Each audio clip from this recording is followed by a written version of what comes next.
I don't know. You tell me where the pickle went. While you search for the pickle, let me do this build video and I'll be right back with you. But what is up, Gorilla Nation? It is Relentless here, bringing you yet another Division 2 build video. And if you happen to be new to the channel, or you're just enjoying the content, then please be sure to ground and pound that like and subscribe button. Also, reach up there, trigger the bell, and turn on post notifications, so that way you never miss a live stream or a video that is uploaded. First and foremost, if you want to see the full gameplay for this particular build, that link is in the description below. I actually uploaded it yesterday. Once again, the link for the gameplay video is the first link in the description below, titled gameplay. So click on that and it's a full length video. But let's hop into the build, starting out first with the specialization of choice and the reasoning behind it.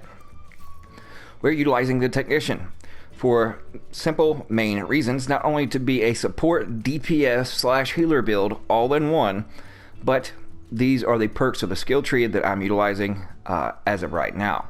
Party members within 5 meters of your deployed and undisrupted skills are immune to shock and disruption. Equipping a skill grants 15% bonus armor. When a skill dies, recover 20% armor.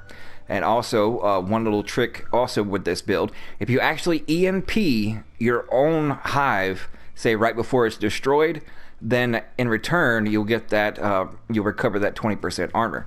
Yes, I've tested it and it actually does work and does actually come in handy.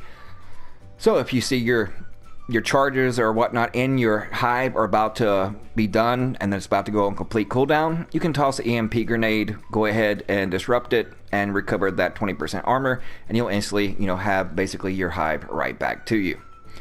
And then the others are as follow: plus 50% pulse resistance, and this is the fork in the road. If you're going with the Stinger hive, then you would want to go with the overclocked CPU, which gives you plus 10% skill damage. But since I'm utilizing the healer hive, I went with the enhanced diagnostics, which gives you plus 10% skill healing. And then of course, the armor kits. Armor kits also applies to all friendly skill proxies within 10 meters. And then we have the plus 50% skill power, 15% damage to drone skill proxies and robotics, and of course 20% increased signature weapon damage. And then since I'm primarily only using an LMG, then 15% increased light machine gun damage. Now let's hop into the actual build. It's 3-piece True Patriot, 2-piece Healer Guard, and of course the 1 Petrov piece. And we're utilizing the Pestilence. The Pestilence is at 31.2k, and it has Plague of the Outcast. After hitting the same enemy 5 times, that enemy is inflicted with Plague of the Outcast for 10 seconds. Whenever an enemy with Plague of the Outcast is killed, they leave a toxic cloud for 5 seconds that deal 1000% weapon damage per second to anyone inside and inflicts them with Pestilence. Now that is particularly the PvE side with 1000%. I believe the PvP side of it is only around 500%. I'm not 100%, so you can correct me in the comment section below. I just know it's really nasty. Alright, what does this debuff do? This debuff reduces healing received by 50% for 10 seconds. So it reduces it. So for an example, clutch berserk builds. You smack them, they get Plague of the Outcast on them, it cuts their healing in half. So if they have their typical clutch basic gloves on that gives them 20% health on crits, then you just instantly cut it in half to only 10%, which can come in quite handy. And then whenever an enemy with Pestilence would be downed, they are instead instantly killed. The debuff is removed if the enemy is repaired to full armor. Especially in the ODZ, it's kind of tricky, especially if you're fighting rogues and there's other players there that's not in your group. And if you're all going after them and you make one pestify, basically if the other players run into that cloud, they're going to be instantly destroyed and then you're going to be flagged rogue. So you might want to be on a heads up for that. In case it happens and you don't know exactly how you became rogue, then that is the reason why. They walked right into your piss pool. Now the secondary, I'm actually having fun with the military RPK. As you can see, it's only a 497 at 27k, 715 RPM with a 65 round mag, and has half the reload speed as my typical MK46 or M60, with unhinged, Allegro, and recharged. Recharged is while equipped, skills deployed at full armor have 25% duration, charges, and ammo, which directly correlates into my hive and my chem launcher. Of course, accuracy, stability, rounds, reload speed, And then more stability. As you can see, I have 100% stability on this particular weapon. But now let's say you choose to run a different LMG of choice. Then the ones that I typically will go to, if I'm using the Stinger High, would be the MK46 with Statist and Allegro. Or I do have Frenzy, but it requires 4 or less, and since I'm utilizing Bloodsucker, this would not be a viable option. Of course, I can go with the Unhinged, or you can as well at 33.2. And then the oldie but goldie, the M60E4 at 34.3. But due to the RPM and just the faster reload speed, I actually recommend trying out the RPK. And this one is only a 497, so once I come across an actual 500 gear score one, then I will probably be closer to 28 to 29k, and at 715 RPM versus 550 or 633, you can definitely tell the difference. And of course, my sidearm holster talent would be Rooted. While equipped and in cover, all skill damage and healing is increased by 25% for 10 seconds. Buff is lost when exiting cover, can occur once per 60 seconds. Now, as you can see, the Rooted and Recharged actually synergize well with this particular build, because as you can see, on my chem launcher, I have 65,000 health, and with better mods, then I can get that up. And then of course with the Healing Hive, I have 25 charges, 8 meters, health at 151k, and then of course healing 70,000 and PvP 34,000. But if you want to see, I have very low mods. Once I get better healing mods, and if you have better healing mods, then your PvP healing will be even better. And when it comes to more or less the skill power, or you want to increase the charges in it, or skill haste, you can get upwards to over 40 with just a matter of like an 80% charges. That gives me 45. Or if you want a much larger radius, you can increase that from 8 to 13 meters. That just all depends on your personal preference. But now let's hop into the gear. The 3-piece True Patriot gives you 10% total armor, and then of course the red, white, and blue.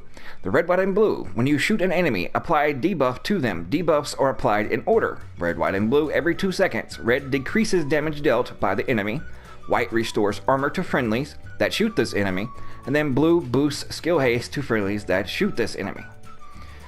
So essentially, if you're going against a lot of Berserk clutch builds, or Negotiator's Dilemma clutch builds, or things of that nature, then you can debuff them, and at the same time, while you're utilizing your Pestilence, you're cutting their healing in half, and then utilizing both your heals, you can definitely out tank them and out DPS them just by the sheer force of all these synergizing talents together, working in their cohesiveness along with the damage that you are outputting.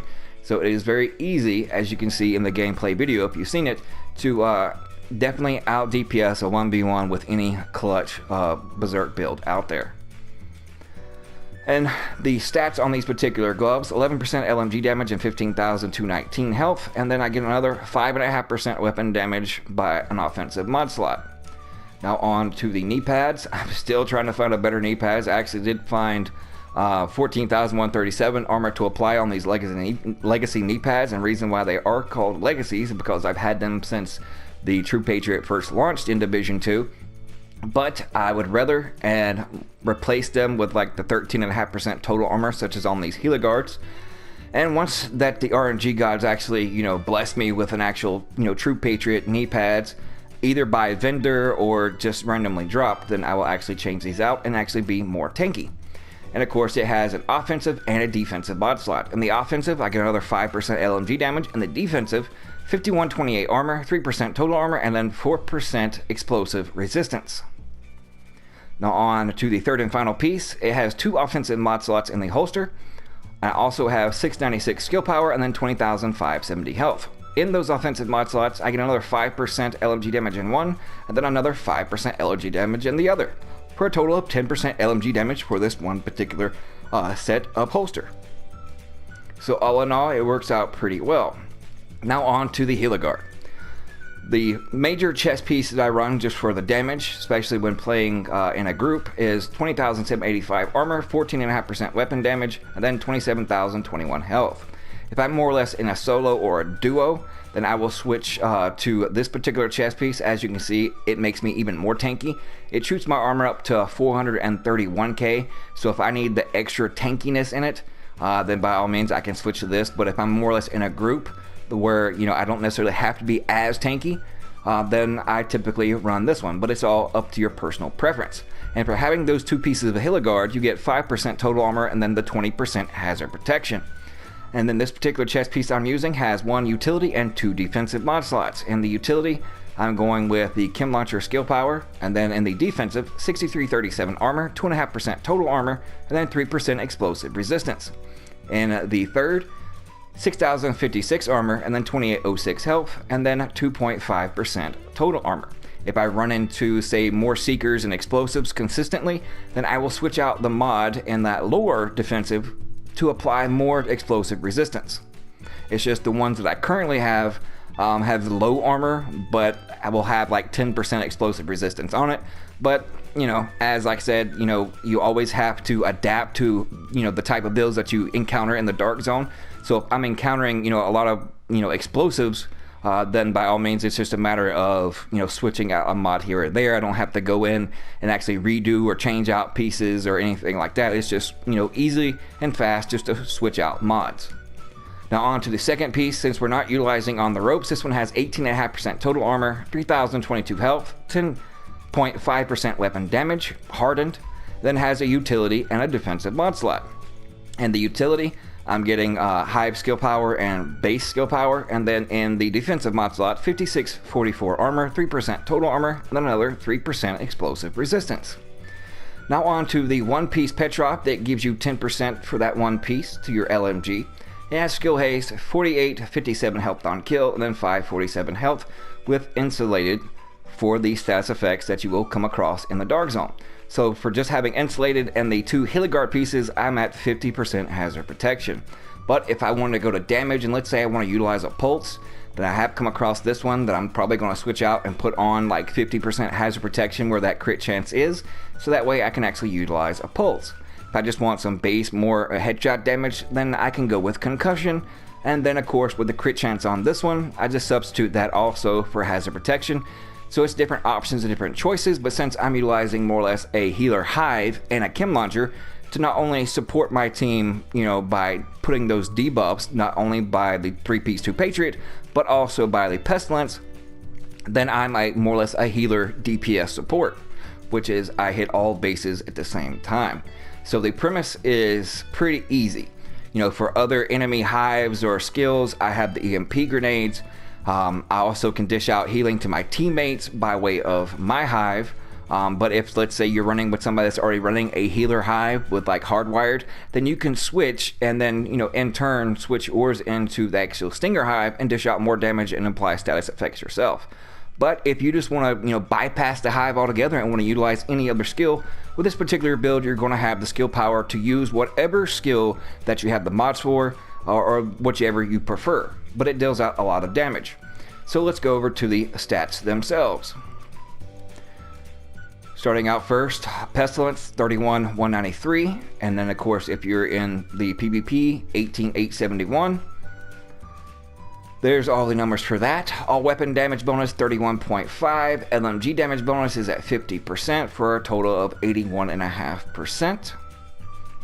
Scrolling on down, there's a list of our actual talents and pieces that we're actually utilizing. 381, 817 armor, 95,000 max health, 4,857 health on kill, 47,000 health regen. No extra incoming healing. That's more or less consistent with the utility mods or defensive mods that you actually have in your build that'll have extra incoming healing percentages. But as far as the 10% extra on the skill tree, it is not actually listed in the extra incoming healing. 10.59% explosive resistance, 50% pulse resistance, and then the 50% has protection to bleed, blind, burn, confuse, disrupt, shock, poison, all the essentials. Oh, and one other thing to note, with the Pestilence, also, when you're put on status effect, if you did not know, its holstered talent really comes in handy as well. While holstered, gain 20% bonus armor for 5 seconds when affected by blind, burn, or bleed. So that is another thing. So that 50% hazard protection plus that, then basically you can tank and deal with any kind of hazard that you come across in the dark zone.